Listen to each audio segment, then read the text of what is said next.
আসসালামু আলাইকুম আমার ভিউয়ার্স ভাই বোনেরা, আশা করি সবাই ভালো আছেন। আমি আজকে আপনাদের জন্য নিয়ে এসেছি জবা গাছের ভিডিও। জবা ফুলটা আমি খুব ভালোবাসি, আর হয়তো আপনারাও লাগিয়েছেন।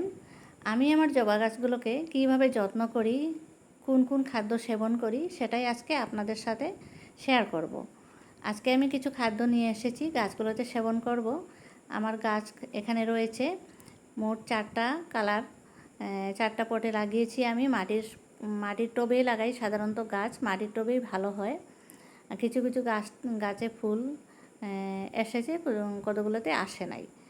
আর প্রত্যেকটা গাছের কালার অন্য অন্য। এই যে দেখতে পেয়েছেন, এটা কিন্তু ঠিক মসুর ডালের কালার হবে, এখনও ফুল হয়নি। এটা বড় পটে দিয়েছি। আর এখানে দেখুন কিছু খাদ্য নিয়ে এসেছি আমি। খাদ্য মধ্যে হচ্ছে ডিমের খোসা আর চায়ের পাতা। ডিমের খোসাতে আছে প্রচুর পরিমাণ ক্যালসিয়াম, আর চায়ের পাতাতে আছে নাইট্রোজেন।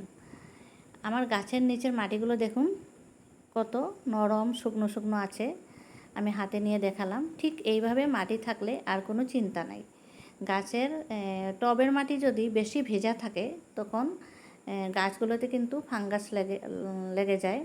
ফাঙ্গাসের মধ্যে সবচেয়ে বেশি হয় জবা গাছে মিলিবাগ।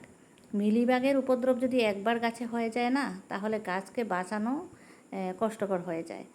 এই যে দেখুন, একটা শুকনো ফুল ফেলে দিলাম। কতগুলো ফুল এভাবে কালো হয়ে যাচ্ছে, কারণ বেশি রোদ্রের সময় ফুল এরকম হয়ে যায়। আজকে আমি অল্প অল্প করে ডিমের খোসা আর চায়ের পাতা দেব। চায়ের পাতাগুলো যখন আমরা খেয়ে ফেলে দিই, তখনই আমি ধুয়ে পরিষ্কার করে নিয়ে শুকিয়ে নেই। এভাবে করে গাছে আমি সেবন করি প্রত্যেক 15 দিন অন্তর অন্তর।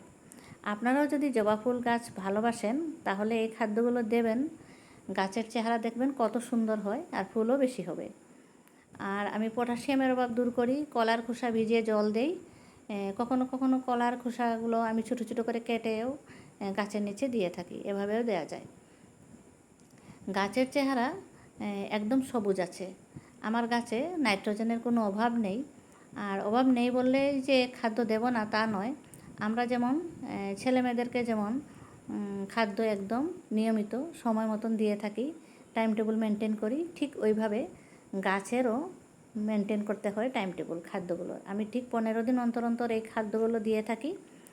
আর জলটা নিয়মিত দিতে হয়। জল যাতে টবের মধ্যে কোনো অবস্থাতে জমা না থাকে, সেই বিষয়ে লক্ষ্য রাখতে হয়।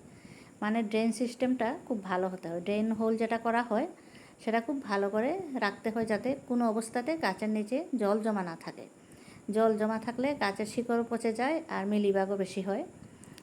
বন্ধুরা, আপনারাও যদি জবা ফুল গাছ ভালোবাসেন, তাহলে অতি অবশ্যই আমার চ্যানেলটাকে সাবস্ক্রাইব করে দেবেন। আপনাদেরও কাজে লাগবে। আর আজকের ভিডিওটা পছন্দ হলে অবশ্যই একটা লাইক আমি আশা করছি। আমার চ্যানেলে যদি আজকে প্রথম এসেছেন, তাহলে চ্যানেলটা সাবস্ক্রাইব করে দিবেন। আজকের ভিডিও থেকে এখানেই বিদায় নেই।